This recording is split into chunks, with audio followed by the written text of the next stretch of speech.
गर्मियों की एक सुबह धूल भरी सड़क पर दो यात्री साथ साथ चल रहे थे। सूरज धीरे धीरे ऊपर चढ़ रहा था और पेड़ों की छांव ही उनका एकमात्र सहारा थी। दोनों थके हुए थे, लेकिन एक दूसरे का साथ होने से सफर आसान लग रहा था। रास्ते भर वे बातें करते, कभी हंसते, कभी चुपचाप कदम बढ़ाते। अचानक चलते चलते उनमें से एक की नजर जमीन पर पड़ी। धूल और कंकड़ पत्थरों के बीच उसे कुछ चमकदार दिखा। वह झुककर तुरंत उठा लेता है। यह एक मोटा भारी बटुआ था। उसके चेहरे पर खुशी फैल गई। उसने बटुए को हाथ में तौला और चमकती आंखों से बोला, वाह, मैं कितना भाग्यशाली हूं। ये देखो, मैंने एक बटुआ पाया है। इसके वजन से तो लगता है ये सोने के सिक्कों से भरा होगा।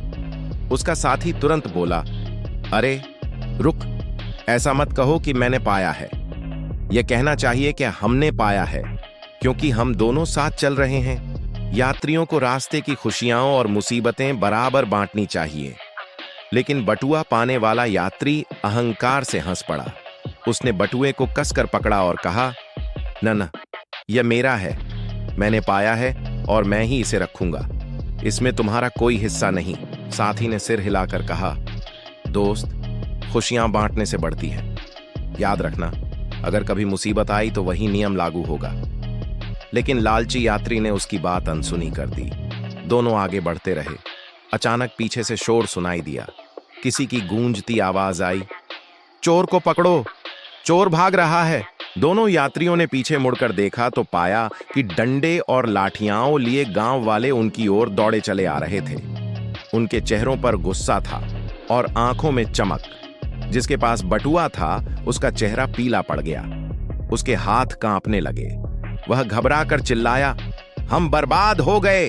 अगर उन्होंने हमें पकड़ लिया और बटुआ मिल गया तो हम पर चोरी का इल्जाम लगेगा। हम बच नहीं पाएंगे। उसका साथी शांत खड़ा रहा। उसने गहरी सांस लेकर कहा, नहीं नहीं, जब तुमने इसे पाया था तब तुमने कहा था मैंने पाया है। तब तुमने हमें नहीं कहा।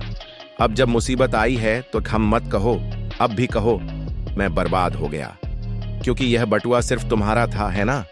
लालची यात्री निरुत्तर हो गया। उसके हाथ कांप रहे थे और बटुए का वजन अचानक पहाड़ जैसा लगने लगा। गांव वाले पास आते गए।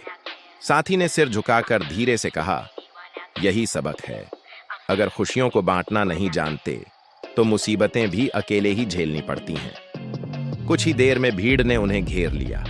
लालची यात्री डर से कांपते हुए बुदबुदाया, यह मेरा नहीं, मैंने पाया है। लेकिन अब बहुत देर हो चुकी थी।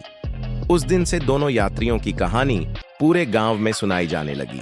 लोग बच्चों को समझाते, खुशियों को बांटोगे तो साथ ही साथ देंगे, मगर लालच करोगे तो मुसीबत भी अकेले ही झेलनी पड़ेगी। और यह बात पीढ़ी दर पीढ़ी दिलों में गूंजती रही। खुशियां अकेले रखने वाले को मुसीबतें भी अकेली ही सहनी पड़ती हैं।